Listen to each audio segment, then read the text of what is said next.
जय Hind future officers. मैं सचिन शौकत आप सभी का स्वागत करता हूं आपकी सुपर 100 की सीरीज में मानेकशॉ ऑफिसर्स एकेडमी पे। आज है डे 7 हमारी इस सीरीज का। इस सीरीज के अंदर हम डेली एक जीएस का टॉपिक कवर करते हैं और एक रूल हम इंग्लिश का कवर करते हैं जो हमारे एग्जाम परस्पेक्टिव से बहुत ज़्यादा इंपॉर्टेंट होते हैं।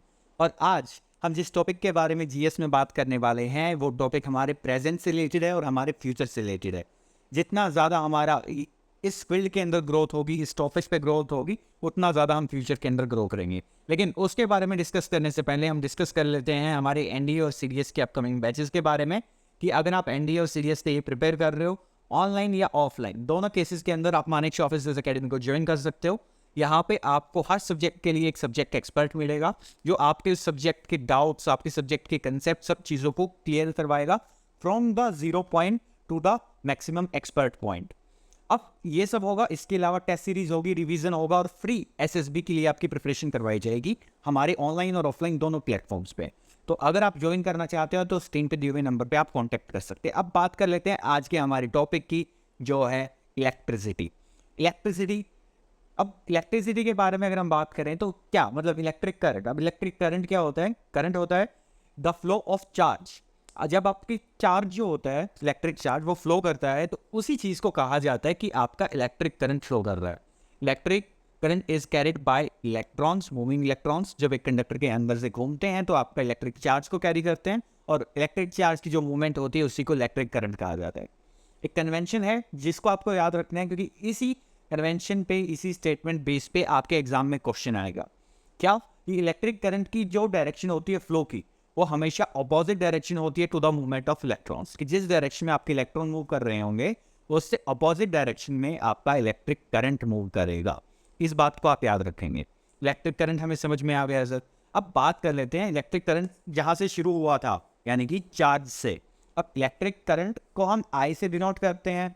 Electric current is expressed by the rate of flow of electric charge. कि कितना इलेक्ट्रिक चार्ज फ्लो हो रहा है। रेट ऑफ फ्लो का मतलब क्या है? The amount of charge flowing through a particular area in a unit time. की यूनिट टाइम के अंदर इतने यूनिट एरिया से कितना चार्ज पास हो गया, इसको हम डिनोट करते हैं I is equal to Q by T से। आई मतलब यहाँ पे करंट है आपका, क्यू मतलब आपका चार्ज है और T is your time. Electric current और इलेक्ट्रिक चार्ज की यूनिट हम डिस्कस कर लेते हैं। इलेक्ट्रिक चार्ज की जो यूनिट है वो है कूलम्ब और इलेक्ट्रिक करंट की जो यूनिट होती है वो होती है एम्पियर। अब आगे बढ़ते हैं हम। चार्ज ये हमारा जो जनरेट होता है वो किस तरीके से होता है, या चार्ज कितने टाइप का होता है? चार्ज एक मास की तरह एक फंडामेंटल प्रॉपर्टी है मैटर की। दो तरह का हो सकता है, एक पॉजिटिव चार्ज हो सकता है या नेगेटिव चार्ज हो सकता है। और किस कंडीशन में, जो अब मैं आपको एग्जांपल देने वाला हूँ, ये एग्जांपल आपको एज इट इज़ याद होना चाहिए क्योंकि इसी एग्जांपल को आपके एग्जाम में पूछे जाने के चांसेस बहुत ज़्यादा है। तो ये आपकी बुक के अंदर mention. Positive and negative charge. The charge acquired by the glass rod when rubbed with this silk is a positive charge, और अगर the charge acquired by ebonite rod by when rubbed with wool is a negative charge। कि अगर आप ebonite rod को wool से रब करोगे तो उस रोड में जो चार्ज जाएगा वो नेगेटिव चार्ज जाएगा, और अगर आप एक ग्लास रोड को सिल्क के कपड़े से आप अगर रब करोगे तो जब जो चार्ज आएगा वो आएगा पॉजिटिव चार्ज। तो ये एग्जाम्पल आपको याद होना चाहिए कि कौन से कंडीशन के अंदर कौन सा चार्ज आपका जनरेट हो रहा है।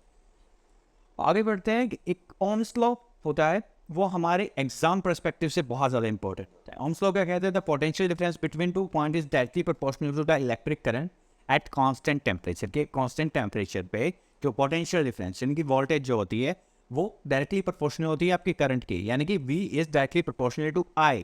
प्रोपोर्शन का हम जब साइन हटाएंगे तो there will be some constant, और वो कांस्टेंट हमारा जो होता है वो आता है R। तो V is equal to IR।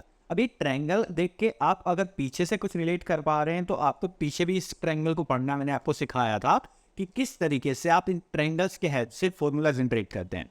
अगर आपको वोल्टेज निकालना है तो I और R को आप मल्टीप्लाई कर देंगे। अगर आपको करंट निकालना है और आपके पास वोल्टेज और रेजिस्टेंस है तो V बाय R आप कर देंगे।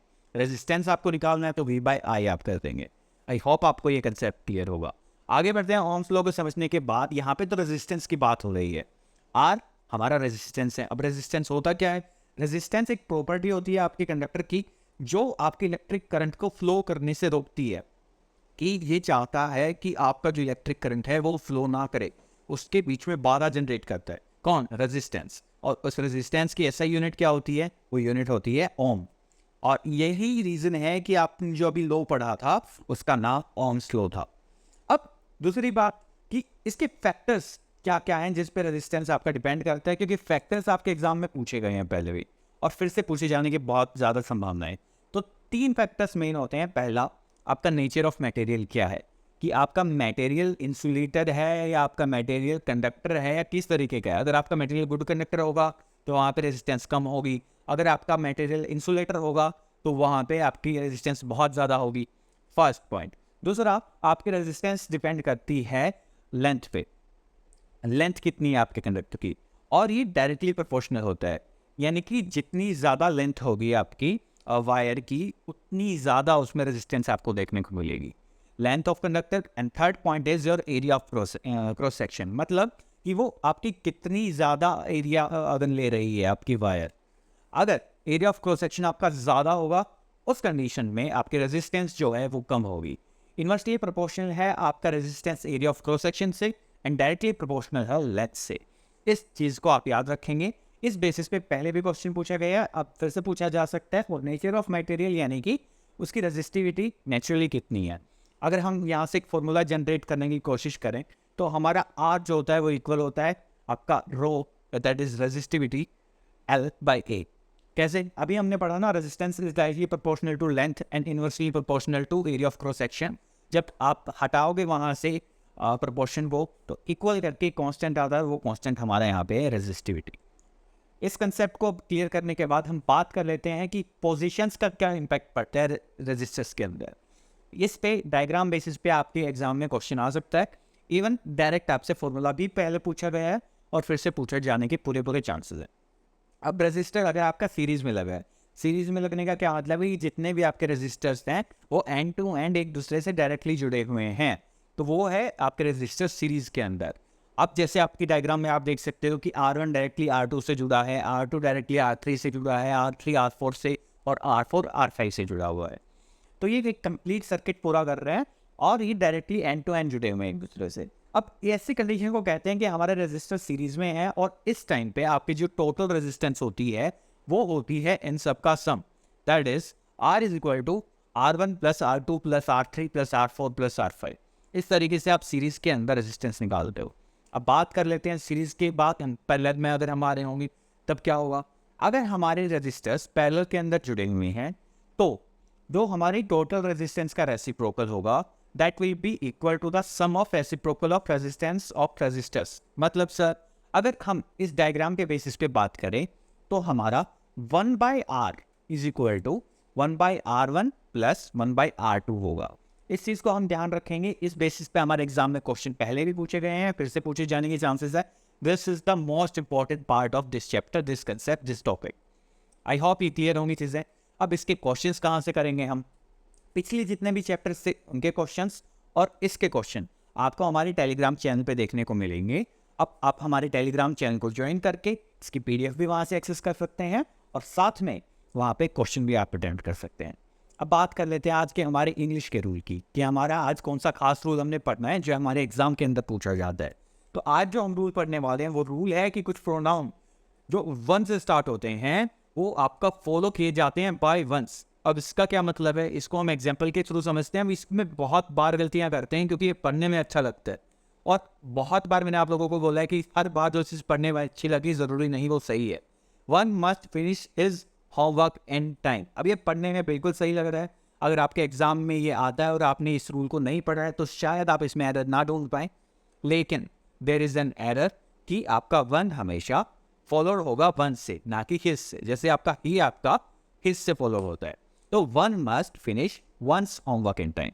सो दैट्स इट। अब आप क्या करेंगे, आप हमारे GS के क्वेश्चन वहाँ पे लगाएंगे। आपको इंग्लिश के प्रैक्टिस सेट भी टेलीग्राम चैनल पे प्रोवाइड करवा दिए जाएंगे। तो टेलीग्राम चैनल से अभी ज्वाइन कर लेंगे और इस चैनल को सब्सक्राइब कर लेंगे। ये आप लोगों की ये प्लेलिस्ट बना दी गई है कि आप लेक्चर 1 से लेके लेक्चर 100 तक सारी चीज़ें लगातार देखना चाहें तो देख सकते हैं। Thank you so much. जय हिंद, जय Bharat. Please subscribe our Manekshaw Officers Academy YouTube channel, and for further MCQs, practice questions, mock tests, PDF and study material, join us on Telegram and Instagram. Link given in the description.